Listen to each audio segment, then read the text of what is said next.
Well, there you go, people. The fight is on. It's official. David Price will take on Alexander Povetkin on the undercard of Anthony Joshua versus Joseph Parker. Price gets his opportunity at redemption, but most people, in fact, the vast majority of people, feel that it's far more likely that he'll end up getting destroyed again in brutal fashion once more. I am one of those people who has this morbid fascination with David Price. I'm not going to lie. There are many other people who I've seen on social media that have this same fascination with his career. I even saw quite a few say that they actually are looking forward to this fight more than the main event, Joshua versus Parker, which is heavyweight title unification.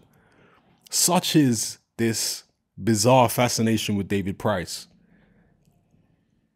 I'm kind of in two minds about it because, of course, I'm going to watch it and I'm definitely highly anticipating this fight for all the wrong reasons, I guess.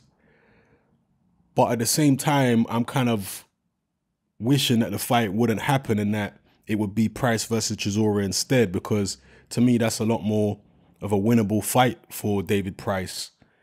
And I do fear for his safety, to be honest with you, going in there with Povetkin. So Price Chisora, which is a fight that Eddie Hearn said he was looking at and was kind of working on, that would have been my preference, but such as it is, that's not happening, and we're getting Price versus Povetkin instead. And I'm sure Price prefers this fight because he's way, way, way down in the rankings these days. And he's kind of been thrown on the scrap heap, metaphorically speaking.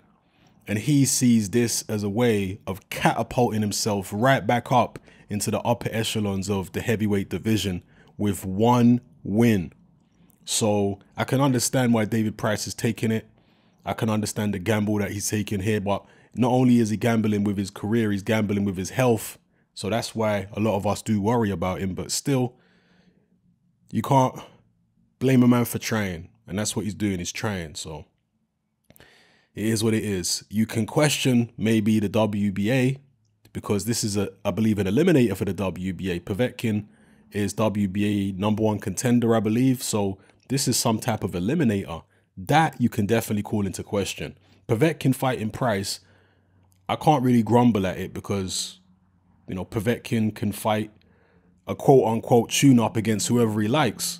But to have it sanctioned as a WBA eliminator, and correct me if I'm wrong, it might not be, but from my understanding at the moment, it potentially is being sanctioned as a WBA eliminator. That is dubious to say the least. How can David Price be so high up in the WBA rankings?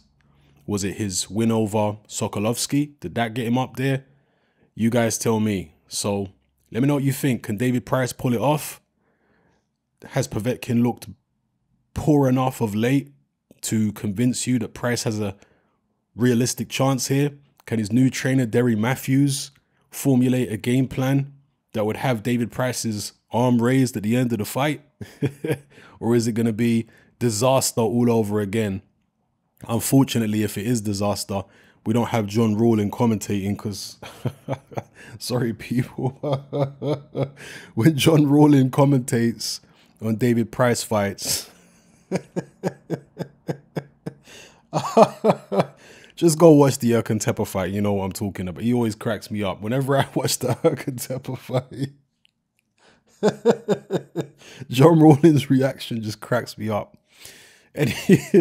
Anyway, people, let me know how you feel in the comment section. It's Hatman, I'm out.